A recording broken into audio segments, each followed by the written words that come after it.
Hi guys, 98 Dime here, and welcome to another Mod Minute. Today I'm going to talk to you about Dino Storage version 2 and why it should be the new solution for storing your dinos.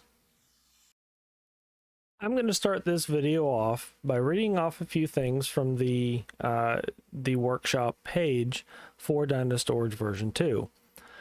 The link for this is going to be in the description below, so make sure you check that out. There's several links on there that will lead you to information that you really need to help tune this mod. There's one link in specific that is everything you need to know about Dino Storage version 2. That is also going to be down in the description below. So, what this storage mod is tailored. I don't want to say it's a replacement for cryopods, because it's actually pre-cryopods. The first version of this came out before cryopods were a thing.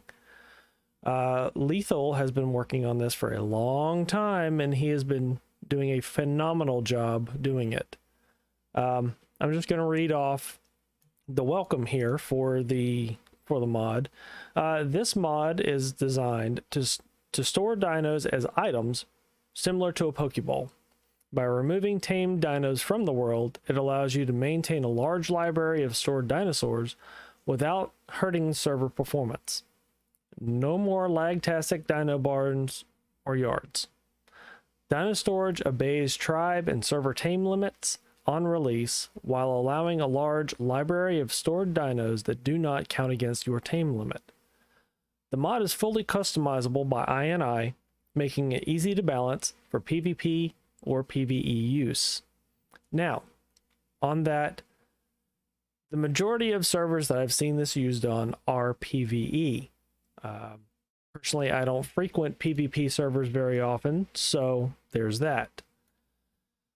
The way it works is you have these terminals.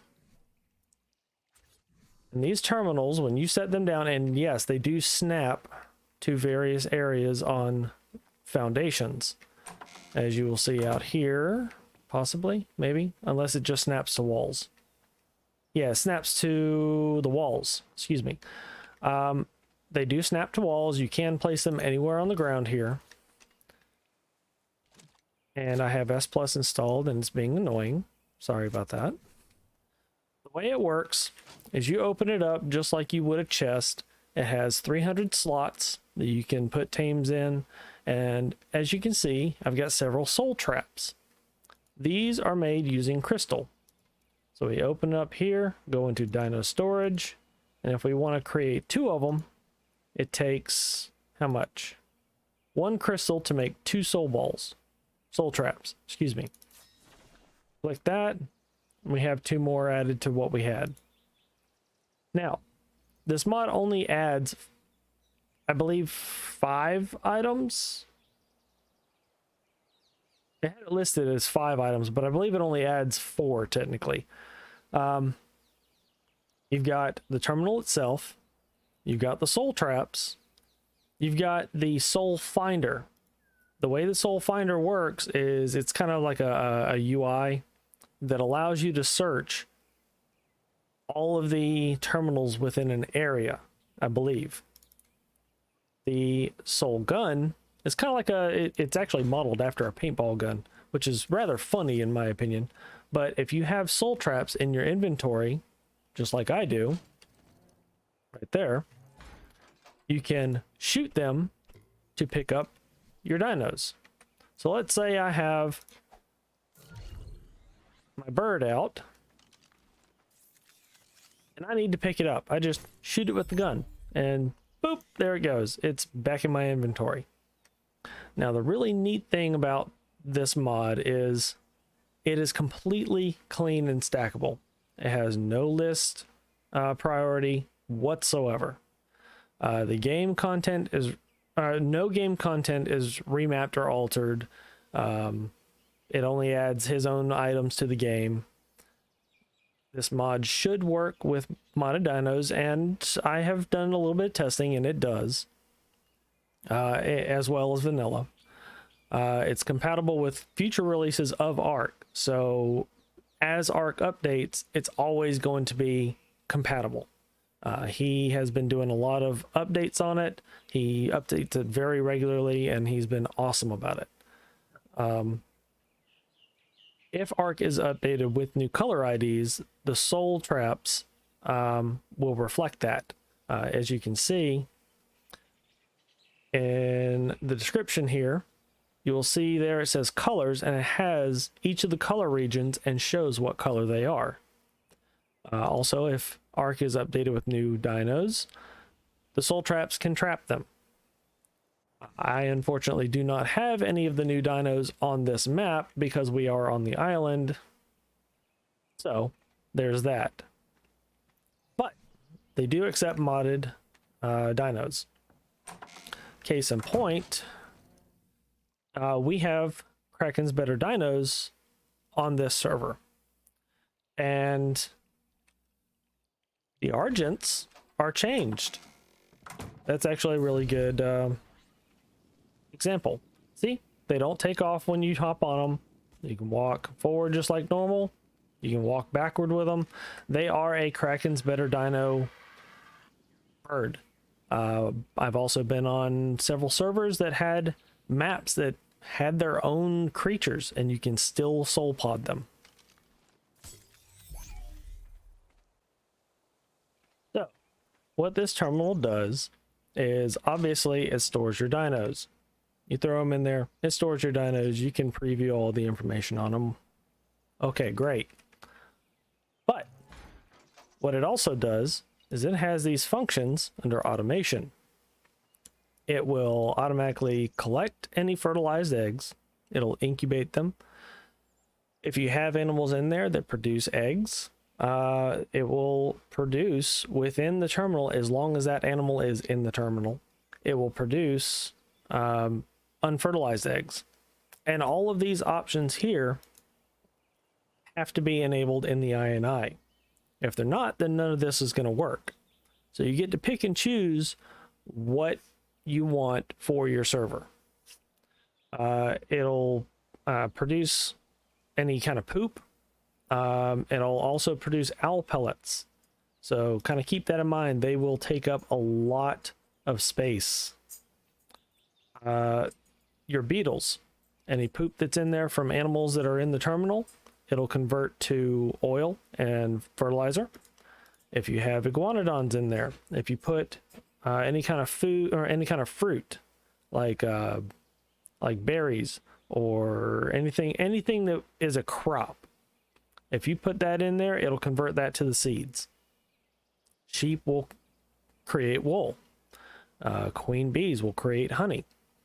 Now for the poop assignments, you can actually set how many slots each type of poop takes, including the pellets and fertilizer. It also will automatically distribute any pellets to your gotchas, and it will automatically distribute any fertilizer to your crop plots. Another neat thing that this thing does is, let's say you're breeding mammals or other dinos that don't lay eggs. If we go into the options here and go to newborn trap, it will automatically trap any unclaimed babies within a certain radius. And take into account, this is not in the middle of my yard here. So if it was in the middle of the yard, it would cover the entire space here, plus some. And what it will do, when a baby pops out, it'll pot it up, claim it, and then put it in the terminal for you. You can look at your stats. You can see what stats have gotten what amount of stat points. If you look next to health, stamina, oxygen, you'll see 38 of 12 for this particular animal. It's been raised. It's been heavily used. It's got 38 points naturally for to HP. It's got 45 points naturally to weight. So you get to see all that, and that will make your breeding a little bit easier. It's easier for, at least for me, to look at the stat point assignment number versus the actual stat itself. So there's that. Now, another thing it will do, let's say you've got mammals breeding, and you want to instantly turn them all off. You can turn them off there. Or if you want to instantly turn everything in a certain area on to mating, you click it. And let's say you've got a round of mammals that you don't want that round of babies. Abort gestation. They're all gone. So that is the terminal. Pick this up because it's not in its current home. And I will be right back with more for you. Okay. Now for the soul pods, they have a neat function. And remember I told you about the oil and the fertilizer and everything? Yeah, that's what you get. But a neat thing that the terminal does, and actually the pods do, is they show you what gender it is just by initial visual inspection. You can see which one is a male, which one is a female.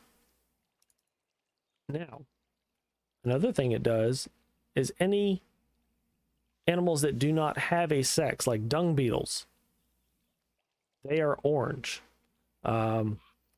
Any animals that you pod up that it does not recognize or is unable to unpod, it's not going to kill the animal. It's going to give you the opportunity to shut everything down. Like say you've got animals that you brought over from a server that had a certain mod, and you forget to add that mod to your single player, and you import all your dinos and everything. You've got everything the way you want it. Say you've brought these pods over from the other server. Well, if you don't have that mod on there, with cryopods, you're just SOL. I mean, it's going to corrupt that dino. It's going to be gone. This will actually save that information. It'll give you the opportunity to shut down the server, add the mod, and recover that dinosaur. Now, that is basically it for Dino Storage version 2. It's a very simple mod, but extremely powerful. Lethal has done a fantastic job on that. Like I said, I'm putting a link to the workshop page down in the description, along with a link to the page that is everything you need to know about this mod. There are 194 options in the INI for you to tweak and set to your liking. So you can make this mod exactly what you want. And he is only changing it for the better. So make sure you check that out. While you're here, if you liked the video, if you like what you saw, click like and subscribe. Check me out on Twitch. I have been streaming a lot there lately. I stream the Isle there. I may do a little bit of art here and there, but I hope to see you all there, and I will catch you in the next one.